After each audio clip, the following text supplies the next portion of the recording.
Olá, boa noite, tudo bem? Eu sou o Anderson e este é o programa Ernesto Responde, apresentado pelo Ernesto Abercor. No programa de hoje, uma entrevista com o fundador do Sem Codar, Renato Assi, que vai falar sobre inteligência artificial. Se você está chegando em nosso programa pela primeira vez, acesse as nossas playlists para ter acesso a todo o conteúdo que já foi contemplado. Já foram mais de 200 questões em um ano de programa. Não deixe de seguir o nosso programa e ativar as notificações. Toda semana um conteúdo diferente. Esse programa vai ao ar toda quinta-feira, às 19 horas, e você também pode acompanhá-lo através do formato podcast. No seu agregador de podcast preferido, Google Podcast, Amazon Prime, Deezer, Spotify. Digita lá Ernesto Abercor, que vai ser fácil de você encontrar. Olá, senhor Ernesto, boa noite. Tudo bem? Hoje nós vamos falar sobre inteligência artificial, é isso mesmo? Isso mesmo, Anderson. Foi com o Renato Asser, o cara do Google e também da inteligência artificial. Vai ser uma entrevista muito bacana. Maravilha. Bom, acompanhe agora a entrevista com o Renato Assi sobre inteligência artificial e ao final mais dois recados. Um sobre o RP em sala de aula e o Netas Game. Já tem data marcada, 24 e 25 de setembro. Até daqui a pouco. A gente que é da área de programação, da área de processamento, está encontrando muitas novidades, né? Todo esse processo de coisas novas como internet das coisas, 5G e principalmente inteligência artificial e as linguagens low code, que eu acho que realmente agora elas estão se popularizando e mostrando que com elas é possível fazer tudo que é feito aí com linguagens mais complexas, e tem uma previsão aí de que nos próximos anos elas vão dominar o mercado, né, de programadores, e isso permite maior desenvolvimento, maior aplicações sofisticadas. E eu estou aqui com o Renato Asser, que é um especialista nesses dois assuntos, Bubble e inteligência artificial e outros assuntos. E aí, hoje ele é meu convidado e vamos aí bater um papo, tirar algumas dúvidas de todo esse processo. Renato, prazer em ter você aqui com a gente. Eu que agradeço o convite aí, senhor Ernesto. O senhor sabe, a gente estava até conversando um pouquinho antes, né? Fui falar pro meu pai e falei, pai, o senhor não acredita com quem que eu vou fazer uma call? Com o Ernesto Abercor. Aí ele pegou, tirou, me mostrou. Ele tem o teu livro de 1968, Introdução à Análise de Sistemas. Então, acho que todo mundo que hoje mexe com tecnologia, seu Ernesto, de alguma forma, deve ao senhor, deve a algumas poucas pessoas que construíram esse cenário da computação no Brasil, sabe? Então, pode ter certeza que a gente é muito grato ao trabalho que vocês fizeram aí. Eu comecei assim na SIGA, depois, quer dizer, eu comecei antes na Siemens, mas quando eu comecei com a SIGA, MicroSIGA, depois TOTOS, realmente eu me dediquei bastante também a essa questão de transmitir, né, conhecimento. E na época não tinha vídeos, então tinha que escrever, que dá 10 vezes mais trabalho do que fazer um vídeo. Mas realmente foi muito gratificante e eu fico muito contente quando eu estou num lugar e a pessoa fala, ó, eu li teu livro e tal. Inclusive nesse evento que teve em Florianópolis, muitos deles tinham lido. E agora nós estamos nessa nova fase, né? Realmente eu acho que a tecnologia vai ter uma evolução muito forte agora eu diria com IA, com IoT, com 5G, né? É a trinca. E as linguagens low code. Então eu queria discutir assim alguns pontos que ainda estão obscuros, pelo menos na minha cabeça. Porque quando a gente fala em inteligência artificial, é difícil imaginar, né, o computador simulando a nossa mente, simulando a nossa inteligência que Deus criou e que agora a gente consegue simular isso num computador fazendo programação. E no vídeo que você apresenta sobre inteligência artificial com low code, e que eu recomendo a todos que estão nos ouvindo, você destaca exatamente no que ela vai atuar principalmente, né? Quais são os pontos mais focados por esse processo? E todos eles são pontos assim difíceis da gente acreditar ou entender. Então vamos falar do primeiro aqui, reconhecimento facial, que é uma coisa assim fantástica, e a gente já ouve falar que numa multidão é possível reconhecer uma determinada pessoa, enfim, é uma coisa bacana. E aí você coloca que realmente isso funciona através de uma série de medidas que são feitas no nosso rosto, através também dos pixels, né, que tem numa foto, e são N medidas, né, o ângulo da boca, do cabelo, se tem cabelo, se não tem cabelo. Fala um pouquinho sobre como é que uma máquina consegue reconhecer que eu sou Ernesto, você é o Renato, e acho que só quando é realmente dois irmãos gêmeos exatamente iguais, eu acho que aí ele não consegue identificar, né? Então, Sr. Ernesto, assim, uma coisa que eu gosto muito é de trazer conceitos muito técnicos e tentar esclarecer isso da forma mais didática possível. Então, tem muitos conceitos hoje em dia, como, por exemplo, blockchain, como, por exemplo, inteligência artificial, machine learning, deep learning. São conceitos que a gente ouve falar 15, 20 vezes por dia, todo dia, mas são muito poucas pessoas que realmente entendem o que é isso, porque são muitas pessoas que esclarecem isso de uma forma clara mesmo, de uma forma lógica. E é sempre isso que eu tento trazer, sabe? Como que eu explico para um leigo isso aqui? Então eu tento contextualizar, eu tento trazer principalmente aplicabilidades práticas, para não ficar só naquela teoria, na etimologia do termo. Eu quero trazer como que eu uso isso aqui para viabilizar uma solução, viabilizar um produto, como que eu transformo isso num negócio, né? Então, nesse vídeo que o senhor comentou, ali eu trago as 7 aplicações práticas que eu mais enxergo em inteligência artificial. Primeira delas, reconhecimento facial. Segunda, reconhecimento de fotos e vídeos. Terceira, OCR, que é reconhecimento de caracteres. Texto para áudio, áudio para texto. Exame de linguagem natural e AutoML, que é uma tecnologia onde você cria seus próprios modelos, né? Mas falando da primeira, que é reconhecimento facial, é aquilo. A gente vive num mundo hoje onde, graças a Deus, a gente não precisa criar as coisas do zero. Há pessoas muito mais inteligentes do que nós, do que eu, pelo menos. Não sei se do que o Ernesto, isso é difícil. Também do que nós. Então, há pessoas muito mais inteligentes, há máquinas muito mais poderosas, há modelos muito melhor construídos do que os que a gente consegue criar. E a internet nos possibilita hoje acessar esses modelos computacionais, essas máquinas, essas pessoas a um custo muito, muito, muito reduzido. No caso do Google, que tem todos esses modelos de inteligência artificial que eu citei, no caso do Google, praticamente gratuito. Então, o que é um reconhecimento facial? É um modelo extremamente inteligente que o Google montou, onde ele consegue reconhecer uma face alimentado por milhões ou bilhões ou trilhões de amostras em que eles instruíram o que é certo e o que é errado, e agora o Google já entendeu. Então, uma aplicabilidade prática de reconhecimento facial que eu cito nesse vídeo, né?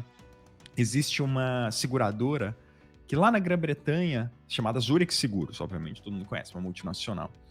Eles pensaram o seguinte: como que eu posso facilitar a vida do meu cliente na hora de ele fazer uma cotação de seguro? Porque é tão difícil preencher formulários de cotação de seguro, né? E eles fizeram um aplicativo muito rápido que faz o seguinte: você bate uma foto com um aplicativo, chama-se Zurich Face Quote, o aplicativo. Ele é gratuito, não precisa nem se cadastrar, está aí disponível na internet se o pessoal der um Google. Você bate um selfie nesse aplicativo, e aí esse aplicativo vai pegar a tua foto, vai mandar lá para a Microsoft, para uma inteligência artificial de reconhecimento facial, e a Microsoft vai devolver um monte de informações. Exemplo, olha, eu detecto que é um homem, tem barba, cabelo curto, olhos pretos, cabelo preto, idade aproximada de X. Então, com base na informação de idade, a Zurich te retorna uma cotação de seguro. Aí você consegue, em 10, 15 segundos, fazer uma cotação de seguro com base na tua idade. Isso agilizou em muito. Só isso fez a Zurich processar 63 mil cotações de seguro só no primeiro ano, desde que lançaram o aplicativo. Então esses são daqueles casos assim que eu acho muito bacanas, porque representam muito bem o uso da inteligência artificial como aplicabilidade prática, sem ficar só no campo das ideias e das teorias, né? Então o reconhecimento facial é isso, é extrair informações a partir de um rosto. E essas informações, elas são armazenadas lá nos computadores ou da Microsoft e do Google. Eu acredito que inclusive Microsoft, Google, IBM e Amazon hoje trabalham em conjunto, né? Porque não é possível que cada um vai guardar todas essas informações. Eles devem ter aí uma combinação de cada um guardar alguma coisa. Porque eu estou vendo, nesse caso do reconhecimento facial, você menciona lá que, por exemplo, detecta se a pessoa usa óculos, se não usa, se tem cabelo ou não tem. Mas Detecta até as aí, emoções, se a pessoa está feliz, está triste, está brava, né? E também essa questão de medidas. Então, qual é a medida, não sei, da diferença do nariz até a boca, se tem alguma mancha no rosto, a cor do cabelo. Como é que é possível guardar tanta informação? Porque só de uma pessoa aqui, em termos de bytes, assim, nós temos pelo menos 500 ou 1K, vamos dizer assim, ou mais. Imagina da população, ou no caso da companhia de seguro, de todos esses clientes, isso tudo realmente está armazenado num disco magnético, né? É aquilo. A cada ano que passa, a tecnologia evolui um pouco mais. Então, o fundador da Intel, lá em 1965, notou o seguinte, né? A cada 2 anos, a gente consegue ter componentes 100% mais poderosos com o mesmo custo. A cada 2 anos, a humanidade dobra o poder computacional dela. E aí todo mundo, usa esse dado hoje que, incrivelmente, nos últimos 50, 60 anos, ele vem realmente se mantendo nessa mesma taxa. A cada 2 anos, a gente tem computadores 2 vezes mais potentes do que antes. Basta ver o nosso próprio armazenamento de casa, né, seu Ernesto? Então, quanto custava um HD de 500 GB hoje? 4 vezes mais do que você paga num SSD de 1 TB hoje, sabe?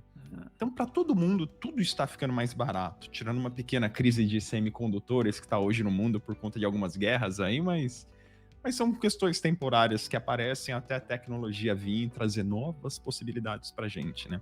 E no reconhecimento facial, como é que ele identifica?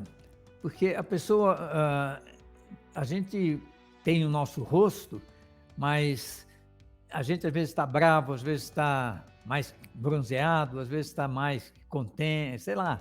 Até nós, e às vezes eu corto o cabelo mais curto, mais longo. Como é que, quer dizer, é tanto detalhe que acontece no rosto que mesmo assim ele consegue reconhecer? Sr. Ernesto, não sou nenhum especialista em inteligência artificial. Eu não tenho os pormenores ou os detalhes de como esses modelos computacionais são criados ou como é que realmente o algoritmo passa a funcionar lá dentro. Aliás, eu já li alguns artigos que falam que o próprio Google também já não sabe mais. O algoritmo praticamente já tem inteligência própria.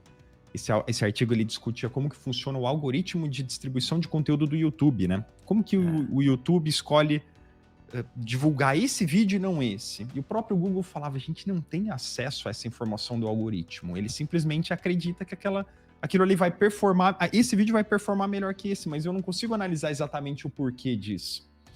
Então, bem francamente, eu vou falar para o senhor, eu não faço ideia dos pormenores técnicos do que está acontecendo lá atrás. Então, a minha visão é muito assim, independente de como eles construíram aquilo, como que eu consigo usar essa informação que ele me dá de uma forma prática? Como eu consigo criar uma startup com base nisso? Como que eu consigo, um aluno nosso, por exemplo, está criando uma startup de reconhecimento, de diagnóstico de imagens médicas, integrando com uma inteligência artificial lá da Europa, que tem todo um modelo construído em cima de imagens de raio-x. Então, olha que interessante, um médico no Brasil consegue usar um software para enviar uma imagem de raio-x, que vai ser avaliado por uma inteligência artificial, não para dar o diagnóstico completo, isso seria irresponsável, né? Mas para ajudar no diagnóstico do médico. E aí existe um modelo de inteligência artificial construído, deve ter analisado 20, 30, 50 milhões de imagens de raio-x, foi construído o próprio modelo, então agora ele já consegue com uma determinada probabilidade dizer, putz, isso aqui parece um tumor no pulmão esquerdo, né? Ele nunca vai dar certeza. Igual no reconhecimento facial, né? Se eu bato uma foto assim, ó, ele vai me dar 88% de probabilidade que essa pessoa está sorrindo, nunca 100%, né? É isso que a inteligência artificial faz.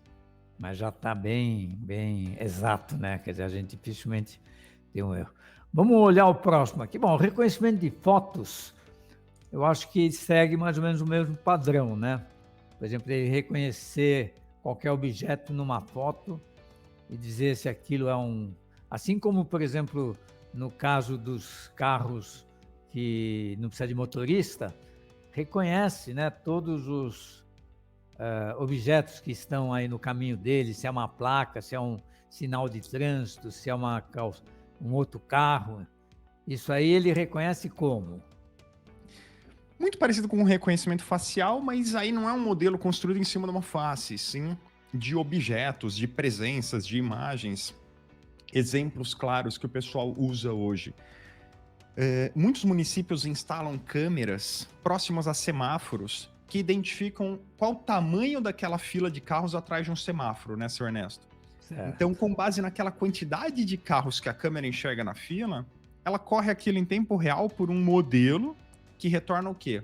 Uma previsão de quanto tempo o carro vai ter que aguardar para cruzar. Quando chega a um determinado tempo, a própria inteligência artificial se encarrega de abrir o semáforo.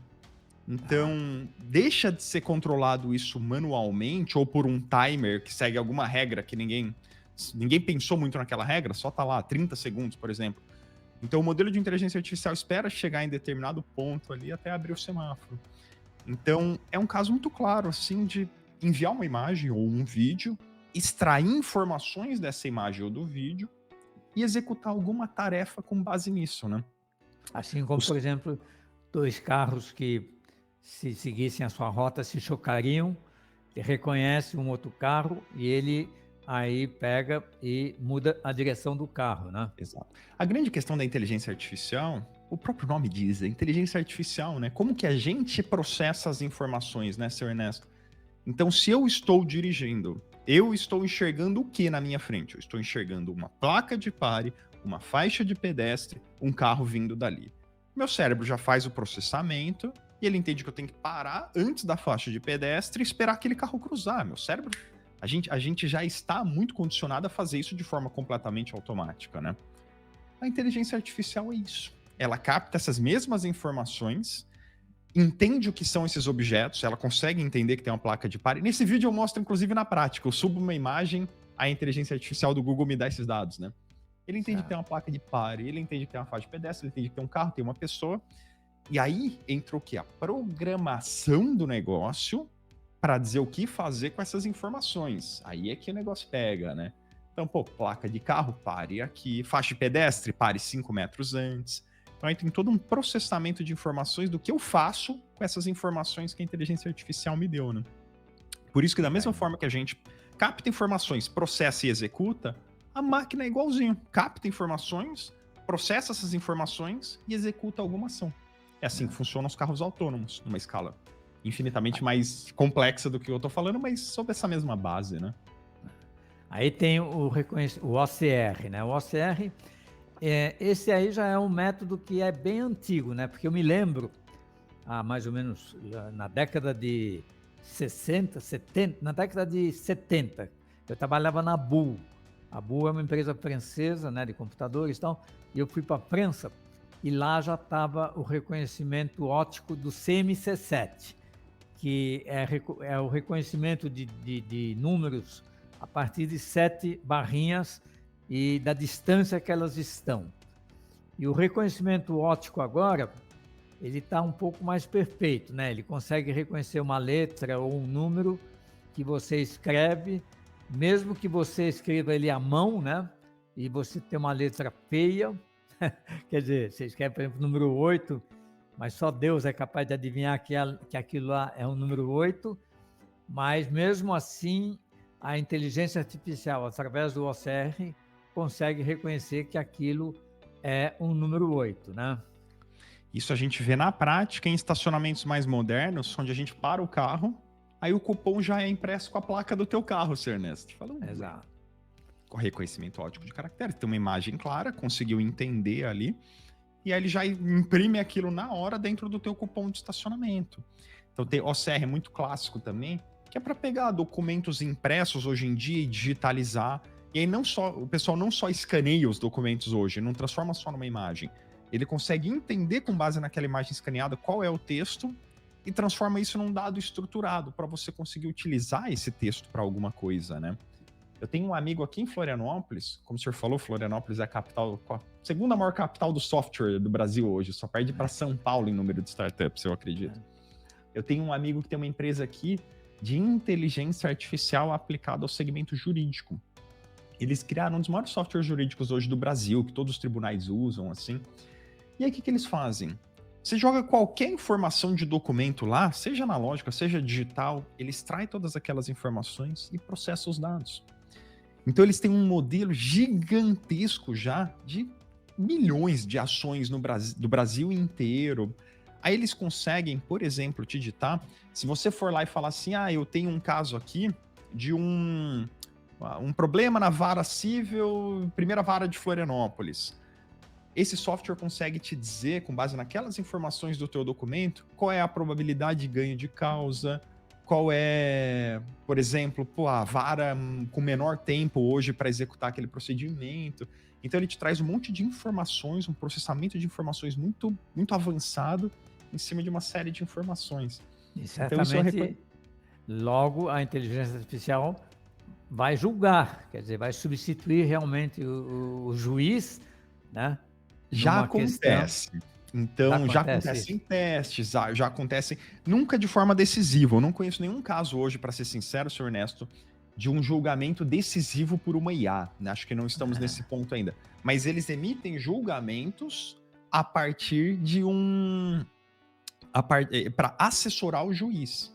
Esse amigo meu que tem essa empresa, ele já me contou um caso muito chocante, assim, né? Que num desses testes que eles fizeram lá numa vara nos Estados Unidos, não lembro o estado, interior dos Estados Unidos, eles viram dois casos muito similares e que em um deles a pessoa tinha sido condenada a 20 anos de prisão e num outro caso a 24 anos de prisão. Ou seja, rodava esses dois casos iguais numa IA.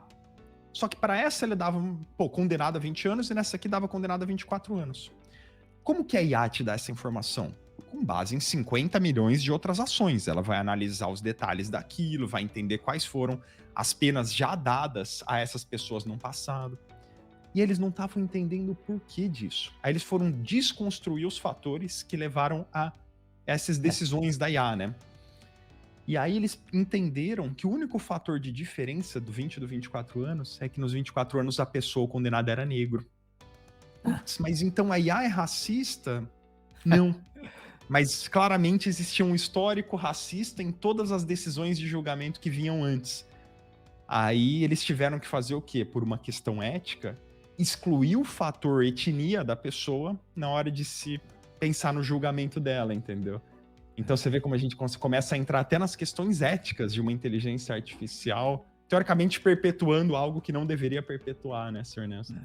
E certamente, né, a gente que é programador fica pensando, bom, mas isso estava definindo o programa ou a IA chegou a uma conclusão pela análise de dados? Certamente aí no caso é pela análise de dados, porque um programador não ia, por exemplo, tomar ou colocar essa instrução, né? Claro. Não é o programador que montou o modelo, né? É o histórico de ações que montou o modelo. De ações, né? Aí nós temos texto para áudio e áudio para texto. Aí eu vou te fazer a pergunta mais direta. Eu assisto muito filme no Netflix, né?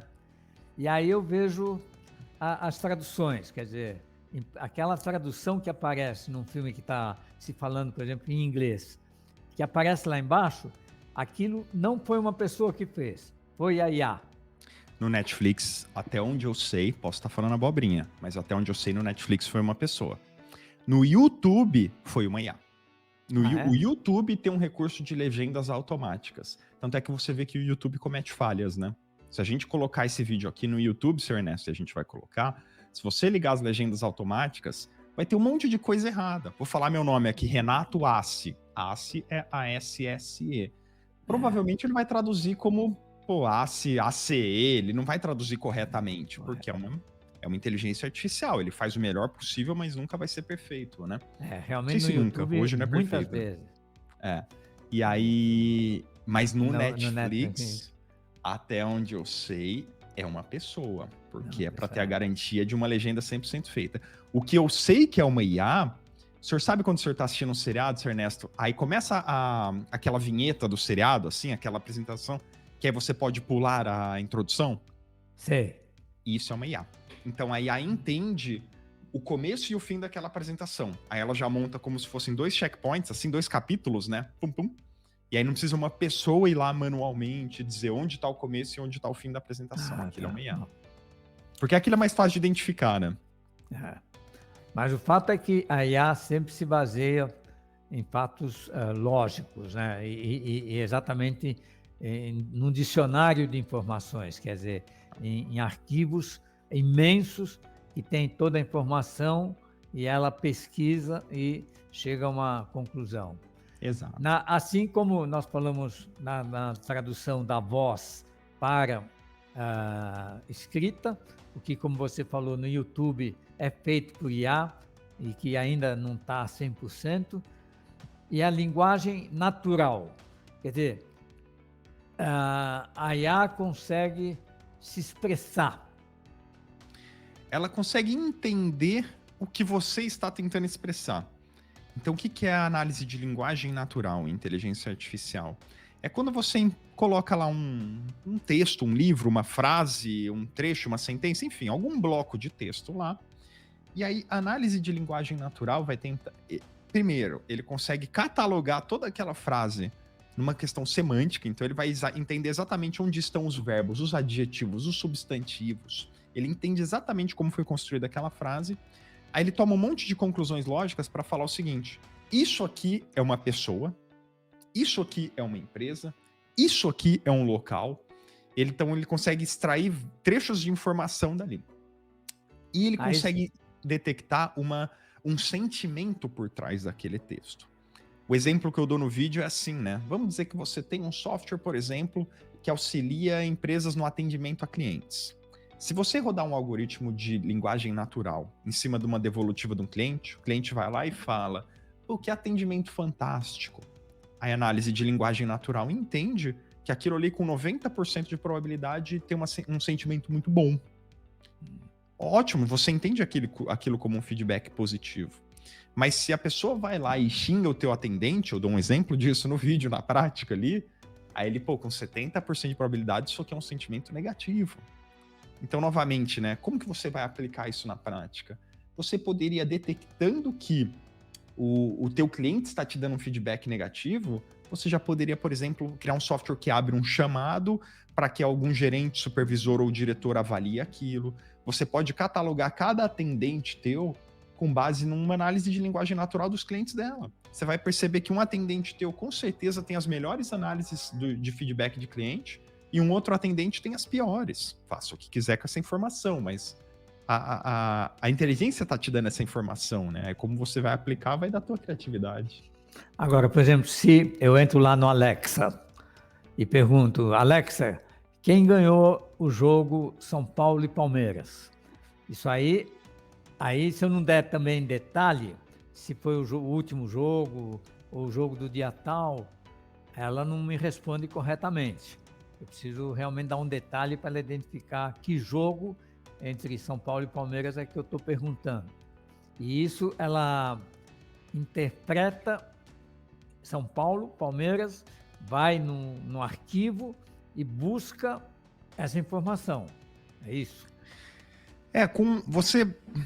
Você pode criar uma Alexa da vida com diversos limiares de threshold, eles chamam, né? Então, assim, que margem de subjetividade você quer dar para a Alexa?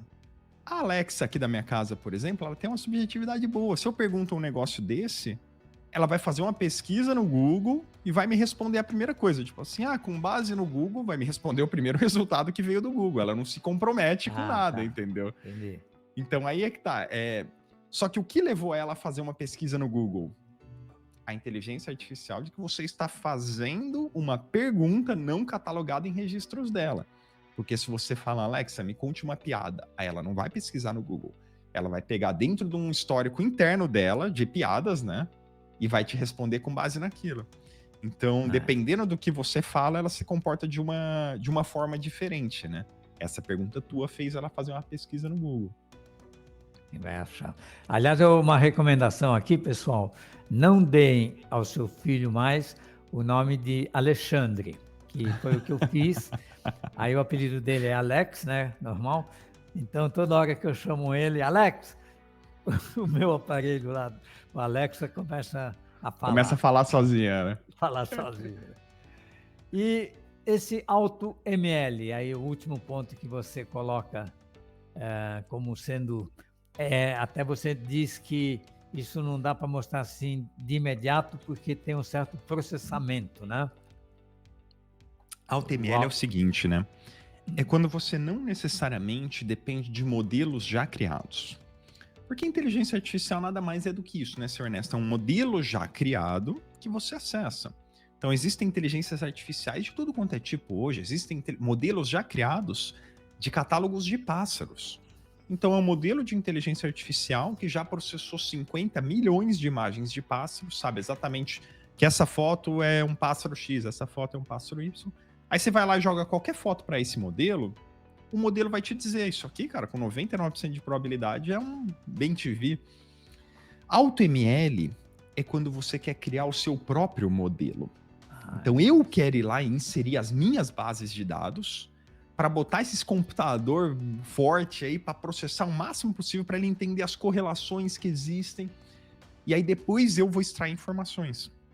O exemplo que eu já usei de AutoML é quando eu fiz uma palestra na Porto Seguro, aquela seguradora brasileira, e aí a gente fez uma brincadeira. Eu peguei uma base fictícia de 50 mil pessoas com o cargo da pessoa, se ela era operária, empresária, executiva, assim, umas 5, 6 denominações de funções, né? Se ela tinha ensino superior, ensino médio, ensino fundamental, a idade da pessoa. E uma última informação que era o quê? Se ela tinha seguro de carro, acho que era seguro de carro ou não. Então eu joguei uma base de 50 mil clientes fictícios ali no AutoML. O AutoML ficou umas 2 horas processando esses 50 mil dados. Ficou assim, ó, entendendo, ele ficou testando correlação, não faço a mínima ideia do que ele ficou fazendo lá, Ernesto. Ficou construindo um modelo. E aí quando ele concluiu isso, eu conseguia falar o seguinte, meu modelo, eu tenho aqui uma pessoa que é executiva, 55 anos, ensino superior completo, qual a probabilidade dela fazer um seguro comigo? 97%. Opa! Tem uma segunda pessoa que tem 19 anos, desempregado, ensino fundamental. Qual a probabilidade dela fazer um seguro comigo? 4%. Opa! É uma informação valiosa. Para quem que eu vou mandar meu vendedor ligar? Pro 97% ou pro 4% de probabilidade? Então isso é AutoML, a gente criar os nossos próprios modelos com as informações que a gente já tem, para depois conseguir imputar algum dado lá e extrair uma informação.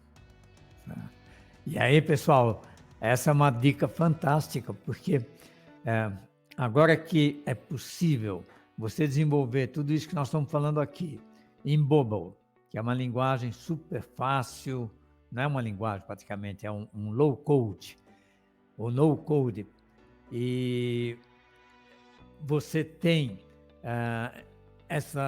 esse desejo de entrar nessa área mais sofisticada, que é a inteligência artificial, eu acho que esse é um dos caminhos, né? Porque às vezes a gente fica assim, bom, existe, mas eu como programador não posso fazer nada porque já está tudo pronto. Então isso que o Renato acabou de falar mostra que exatamente não está ainda tudo pronto. Quer dizer, nós programadores, junto com os nossos usuários, podemos ainda fazer bastante coisa para aprimorar todo esse processo da inteligência artificial de acordo exatamente com o nosso ambiente, de acordo com a nossa situação, de acordo com a nossa empresa. E você sabe, Renato, que eu, como mexo basicamente só com RP, sempre tenho procurado ver como a IA pode nos ajudar na gestão do negócio.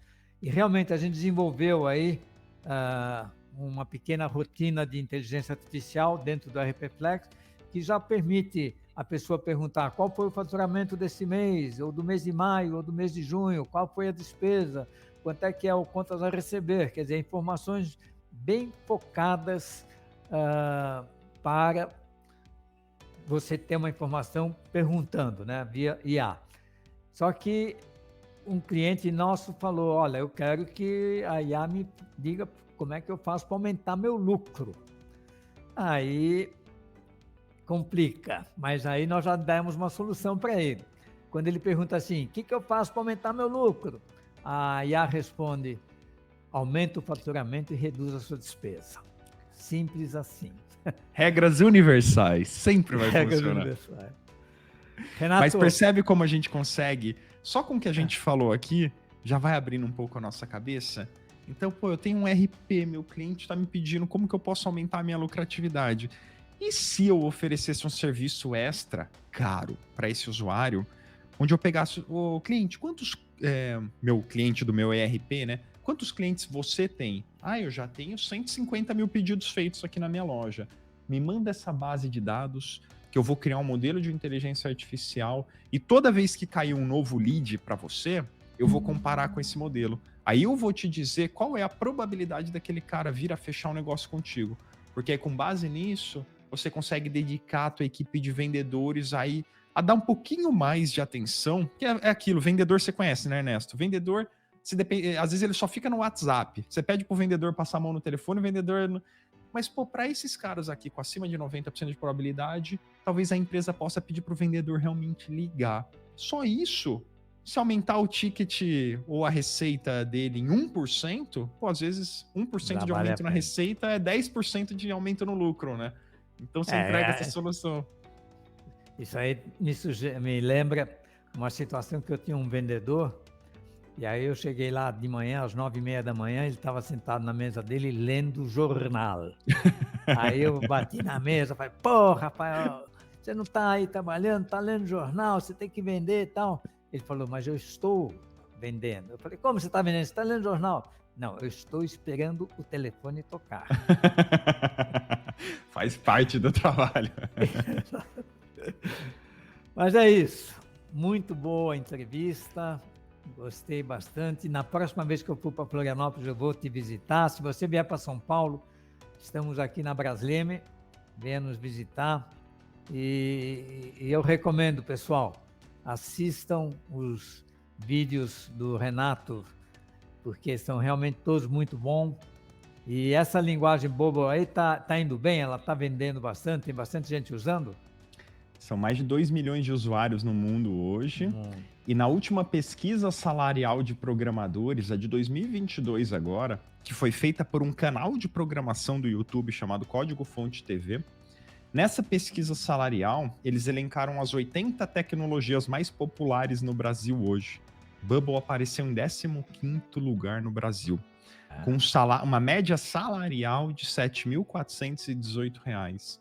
Então, olha que interessante, uma tecnologia no-code é a 15ª tecnologia mais popular no Brasil hoje para desenvolvimento de aplicativos e que já tem um mercado de desenvolvedores dessa tecnologia realmente trabalhando com isso, ganhando dinheiro com isso. Então, sim, está bem popular e só cresce, né? E o curso disponível na internet. Não é tão fácil assim, né? Porque a gente pensa, no-code, então é coisinha fácil. Mas quando você quer fazer uma coisa mais sofisticada, aí já tem que botar a cabeça para pensar. Mas, sem dúvida, é bem mais fácil do que, por exemplo, o JavaScript. Você sabe que eu parei de programar por causa do JavaScript, viu? Não, depende muito mais de lógica, né, Sr. Ernesto? Então é aquilo, se preocupar menos com sintaxe, com aprender como funcionam funções, declaração de variáveis, e passar muito mais tempo pensando em lógica. Isso é no-code. Só que você tem que saber pensar logicamente, né? Se isso aqui acontecer, eu quero que isso aconteça. Caso isso não aconteça, eu quero que... Então a gente precisa ter uma cabeça lógica. Por isso que assim, é para todo mundo? Não. Que a gente precisa conseguir poder desenvolver um raciocínio lógico.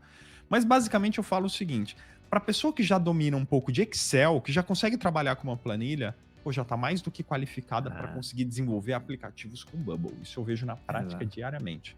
E se o senhor quiser, depois a gente marca uma call só para falar de Bubble, senhor Ernesto. Vai ser um prazer também. Vamos lá, legal. Tá bem, então. Muito obrigado e até a próxima. Valeu, gente. Um abraço. Muito boa a entrevista. Se você tem alguma dúvida, algum comentário, deixa aqui no nosso canal do YouTube que a gente responde para você e passa para o Renato Assi. Conheça também o trabalho do Renato Assi. Digita lá no YouTube Renato Assi que você vai encontrar facinho todo o conteúdo que ele tem disponibilizado para você que tem interesse em inteligência artificial, Bubble e, enfim, essas tecnologias que estão em voga atualmente.